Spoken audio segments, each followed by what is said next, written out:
25 जून 2026 का post market analysis.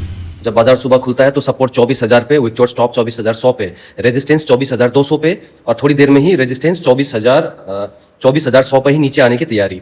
सो दोनों ही 24,100 पे आने का कोशिश, रेजिस्टेंस भी सपोर्ट भी दोनों ही आ जाता है। लेकिन अब अगर आप ऐसे ही देखो तो इस सिचुएशन में आप कहां से लेंगे कॉल लेने के बारे में, हम लोग कहां से सोचेंगे? 24,050 का डाइवर्जन अगर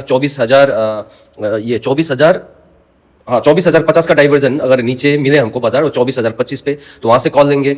अगर 24,150 का डाइवर्जन माने 175 24,175 वहां मिले तो वहां से हम लोग बेचेंगे, है ना। इस सिचुएशन में अगर सिनेरियो दोनों साइड से ही 24,100 पे आने का अगर कोशिश करे तो रेजिस्टेंस और सपोर्ट दोनों। लेकिन थोड़ी देर में देखते देखते हमको क्या पता चलता है कि सपोर्ट तो 24,100 पे धीरे धीरे टोटली शिफ्ट हो जाता है, लेकिन रेजिस्टेंस जो है वो उस पर कंफ्यूजन रहता है और थोड़ी देर में समय के साथ में वो धीरे धीरे फिर से परसेंटेज ऊपर के साइड में बढ़ने लगता है। इसका मतलब क्या, अब हमको पता चल जाता है कि रेजिस्टेंस ऊपर के साइड में विक्टोर स्टॉप ऊपर चले जाता है और सपोर्ट जो है वो 24,100 पे अपने आप में स्ट्रांग।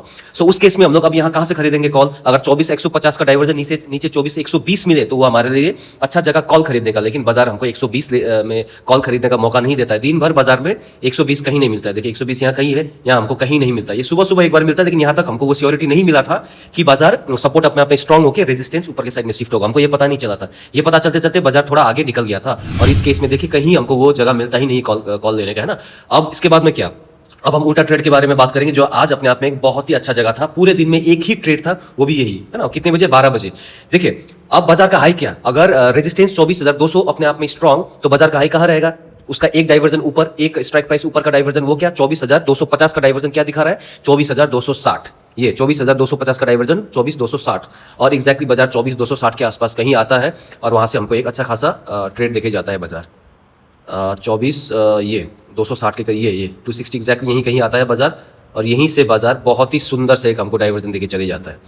यहाँ से एक डाइवर्जन 50 पॉइंट का, ये 210 के आसपास का ये वाला, है ना, 210 के आसपास का। लेकिन अगर ब्रह्मास्त्र स्ट्रैटेजी आप अपनाएंगे तो लगभग यहाँ तो नहीं बेचेंगे, तो ग्रीन कैंडल बनते बनते यहाँ कहीं आप बेचेंगे, तो ये 200 के आसपास में कहीं आप बेचेंगे। तो ये अपने आप में एक अच्छा जगह था। इसमें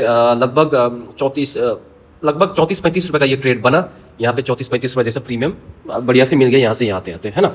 सो बस आज दिन भर बाजार में ये एक था। ये उल्टा ट्रेड समझना बहुत जरूरी है क्योंकि बाजार में हमको ये उल्टा ट्रेड हमेशा याद करिएगा, जहां पे सपोर्ट या वॉल्यूम, जहां पे सपोर्ट या रेजिस्टेंस जहां पे अपने आप में स्ट्रांग हो तो उससे एक स्ट्राइक प्राइस ऊपर या एक स्ट्राइक प्राइस नीचे, सपोर्ट के साइड में नीचे, रेजिस्टेंस के साइड में ऊपर में अगर आपको मिलता है उसके डाइवर्जन में बाजार, तो वो अपने आप में एक अच्छा जगह होता है। जैसे 24 तारीख वाला बाजार भी हमने देखा, एक दिन पहले वाला बाजार, उसमें भी एक उल्टा ट्रेड हमने डिस्कस किया था। वो लगभग 1:30-1:35 के आसपास में कहीं जाके वो हमको उल्टा ट्रेड मिला था कल भी। सो वैसे ही आज भी एक उल्टा ट्रेड और सारे दिन में यही एक उल्टा ट्रेड था। अब यहाँ जाके कोई मेरे को बोले कि ये वाला एक फॉल, तो लगभग ये 2 बजने वाला था, तो यहाँ तो हम लोग एंट्री लेंगे नहीं। और प्लस ये EOR के लगभग कहीं था 215-18 कहीं 200 पॉइंट था EOR, यहाँ ये पॉइंट कहीं था, वहां तक भी नहीं जाता है बाजार, उसके पहले यहाँ से फिसल जाता है और ये हमेशा बहुत रिस्की होता है ना। ये EOR+1 था, इसीलिए ये अपने आप में एक सेफ जगह होता है लेने का, लेकिन ये कोई पॉइंट नहीं है एंट्री का, है ना। सो ये फॉल के बारे में कुछ पूछेंगे तो ये हमारे थ्योरी के हिसाब से ये ट्रेड नहीं बनता है, हमारे हिसाब से ट्रेड बस यही बनता है। और इसी से आज का डब्बा बंद, शटर डाउन और दुकान बंद।